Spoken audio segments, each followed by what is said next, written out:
Our votes were 15 point something million last election. And after that, only for us to be dominated by two people, that hinders a collective teamwork that we have started, which is totally unacceptable. Since the wife of the president, Aisha Buhari, in 2016 hinted that her husband is not in control as the president of the country, but some individuals refer to as a cabal. The controversy about who makes up the cabal and how much power they wield over the president continues. President Muhammadu Buhari, in an exclusive with Interview magazine, insists that there is no such cabal in his administration. Buhari said, "I'm the one who went around the country on campaigns, and I was the one who they voted into office as president twice. No one else did, and no one else took the oath of office and can exercise the powers of a president." This insistence by the president contradicts a statement from his senior special advisor Garba Shehu, who said there was nothing wrong in having cabals around the president who help him run the government.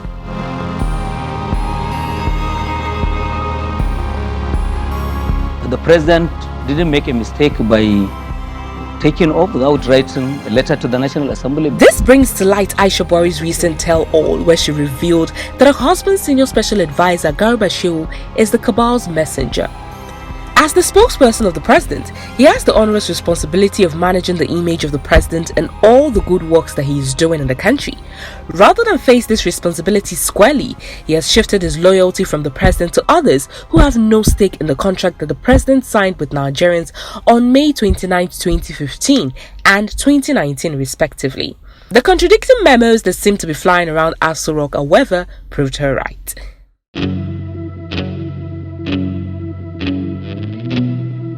The influence of the cabal, as reported by the wife of the president, is that of total control of the president. This control was reportedly seen when the cabal seemingly set their sights to the vice president Yemi Osinbajo, relegating the second most important man in the country to a passenger in a flight he used to co-pilot. The president, however, insists in his recent interview that all is well between him and the vice president, a revelation hard to believe following actions reducing Osinbajo's influence. Buhari had in 2019 created an economic committee disbanding the National Economic Council headed by the vice president. While we tried to figure out the reason for the move, Buhari removed the social investment programs from the office and supervision of the vice president and sacked his aides, amongst other actions that showed Osinbajo taking a backseat in the affairs of government. On a scale of 1 to 10, Buhari says his relationship with Osinbajo is perfect and jokingly asked if the vice president had complained to his interviewer. While Osinbajo's reported dire relationship reality is no joke, the vice president continues to play to the gallery, keeping mum.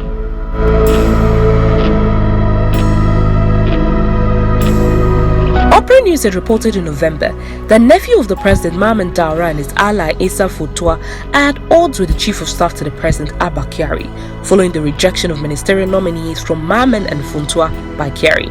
These persons have been identified to be the infamous cabal controlling the president by several reports, including that of the wife of the president. Recent reports suggest that the rift has deepened and the chief of staff to the president, Abba Kyari, might soon be replaced by the FCT minister, Mohammed Bello, a move reportedly promoted by Mamman Daura to become a one-man cabal influence over the president.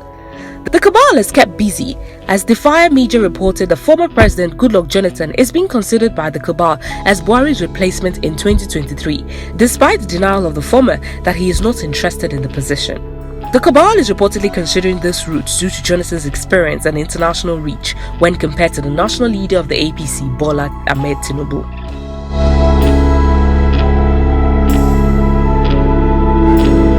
Former Minister of Defense, retired Lieutenant General Theophilus Danjuma, who was once considered the financial pillar of Buhari and had indicted the president as the direct founder and sponsor of Miyetti Allah, recently said Nigeria is in a big hole, and if he says what he knows about the ongoings in the government, Nigerians would lose sleep. Buhari, with Interview magazine, trying to brush it over, saying it is the opinion of one man compared to the majority of votes that returned him as president for a second time in 2019. Every one of us must rise up. The armed forces are not neutral. They collude with the armed bandits. People should not relent.